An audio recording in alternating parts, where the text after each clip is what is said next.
I'm CJ Sellner. Welcome to Coaches Weekly. I'm here with head men's coach Randy Rogers, brother of head coach Rusty Rogers. Welcome back to Concordia. It's been a while. How's it feel to be back on campus? Oh, it feels great. Yeah, I graduated in 1983, and it brings back a lot of memories and got a lot of pride in this program. Yeah. How's it feel to you so far in the preseason? Talk about your preseason and bringing the pride back to the program after last season. Yeah, I think we just got to change the culture, the way that we do things, and the guys have really responded well. The struggle we've had is we've had 3 injuries to key people, probably in our top 10 rotation. We just got to learn to, fight through adversity, and that's part of the challenge right now. What kind of things have you done to change the culture and the system in general? Because the last few years have been tough around here, and we really want to get back to that dominance that we've seen before. Yeah, I think Coach Jones had a good thing going as far as who he recruited and everything, and I have 7 of those guys back, and it's just the way they do things was different than the way I want them done. In fact, it's like practicing faster. They're learning to do that better. Playing faster on the court without making mistakes, that has been a challenge. Against a scrimmage against Greenville, thought we played the speed we wanted to, but we turned the ball over a lot. So we just got to learn to adjust those things. And then just off the court things, taking care of their studies, the language they use, positive language too. Those are things we've really been focusing on. Talking about some of those key players, first we'll start off with a couple of key contributors from last year. Kylan Anderson and Mike Walmer, both of those gentlemen had great years, and we can expect more great things from them this year. Yeah, Kylan has really taken on a leadership role. I mean, even vocally, by example also. I believe he averaged around 16 points a game last year. He's a streak shooter that when he gets hot, he's really tough to stop, and he can handle the ball well. It's just distributing it to the teammates and trusting his teammates that we really got to focus on him individually. Mike Walmer, I believe he started for a couple of years, and he again is a great competitor, and he's strong around the basket. And if we could widen his game out to the perimeter and give him an option there, I think those guys are great to have back in the program. Yeah.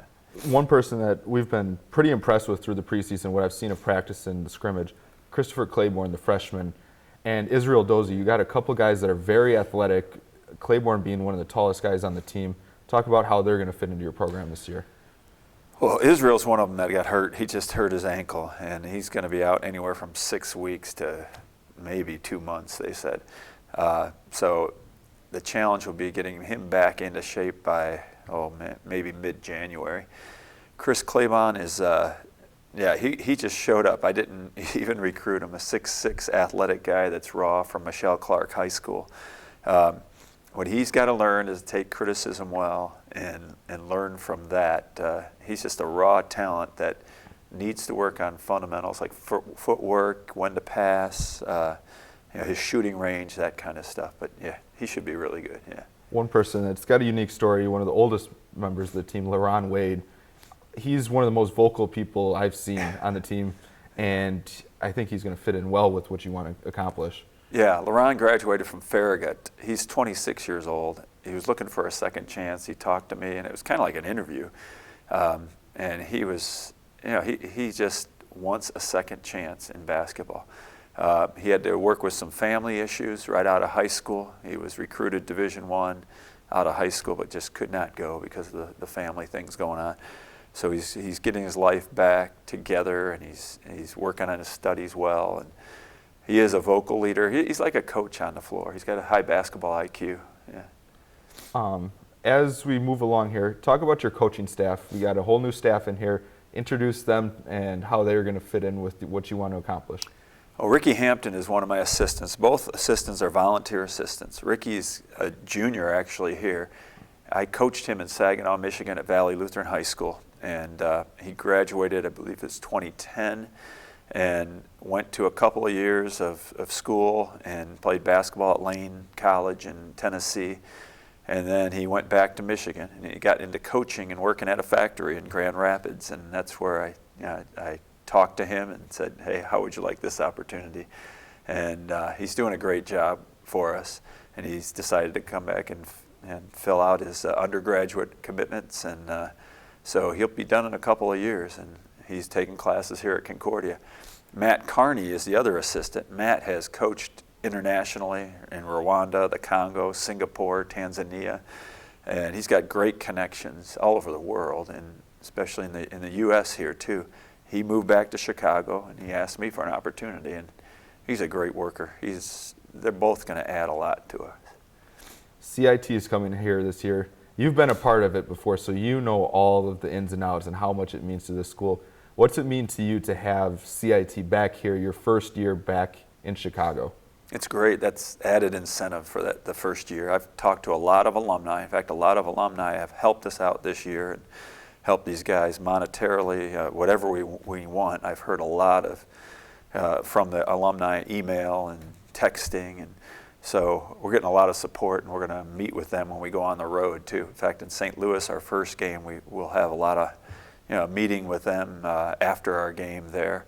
So those guys have really helped. And then they talk about the CIT and late January being here. I think we're going to have a pretty good returning crowd for the CIT. And my team won it 35 years ago here, 1981, and that's a memory that's great. And every one of my teammates, we all remember that, and that's what I want for my players too. It's going to be tough. All those other three Concordias are off to great starts this year. Heading into game week now, what are your expectations for 2015-2016 taking over the program in your first year? Well, the goal is to be a product that people are going to be proud of. Our program should be guys that are taking care of business off the court, and on the court it should reflect with their work ethic. We got guys, we're not big team, but we got big heart. And so what I'm looking for, a goal is to be in the top 6 so we can make the conference playoff.